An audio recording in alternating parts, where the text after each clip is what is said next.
Did you have 我们世界在苏，是说我们想接受希望住的希望吧问海。Hello everyone, we are the group 6. Today, we will introduce the Chinese communication culture.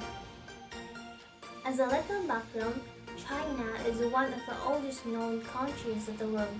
The people of this country, namely the Chinese, have different cultures and communications. They are quiet and direct in their communication style, preferring to hint at something and allow the listeners to connect the dots rather than to communicate a message directly.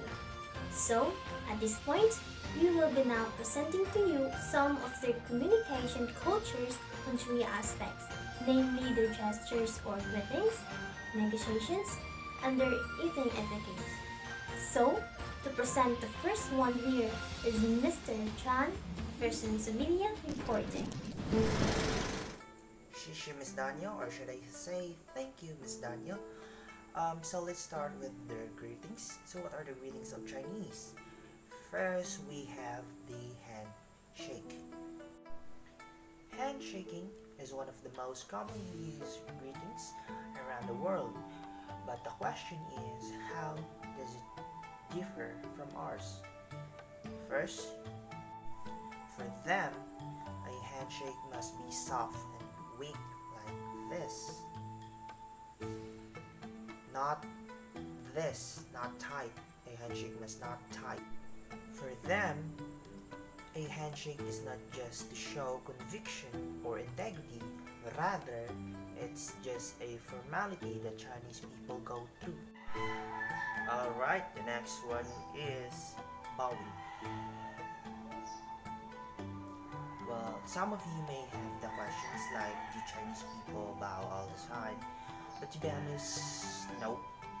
Bowing happens only at very few occasions such as birthday party, marriage, or any formal occasion. Yet, bowing is not only reserved in greetings, it can be used for gesture of showing respect. For an example, if you were to show a great deal of respect to someone, you should bow 3 times in a row like this.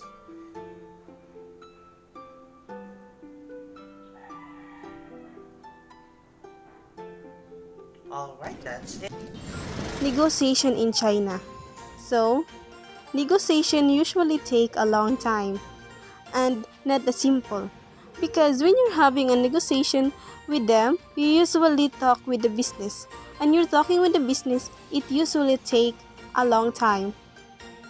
Second, avoid political discussions.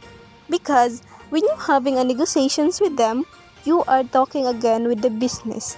So, business is a business. No other political discussions related. Third, should not frustrate if there is no final decisions. You just have to wait for the good or for the better.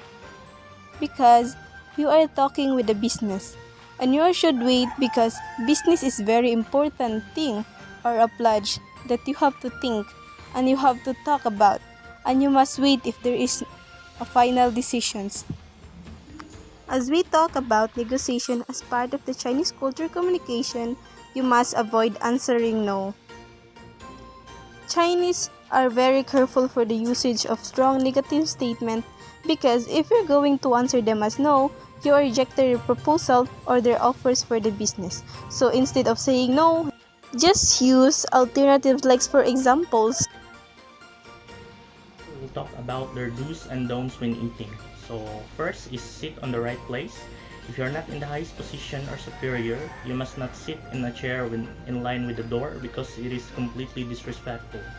Second is do not stick chopsticks straight up the rice bowl because for them, it is a sign of bad luck and it also symbolizes death. If you're also going to eat or drink with the Chinese, do not drink by yourself alone because it is very disrespectful and you may appear as selfish to them. Instead, you should toast with them and after you finish your drink, you will say the word gande, which means empty glass.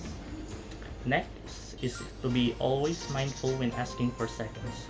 You should be always careful when asking for seconds because you will be regarded to them as a yao fan or begging for foods, and begging for them is also a sign of bad luck. Always say thank you or xie after eating instead. So I hope you've learned something about Chinese communication culture. 谢谢你祝你有美好的一天 or translated as thank you and have a great day.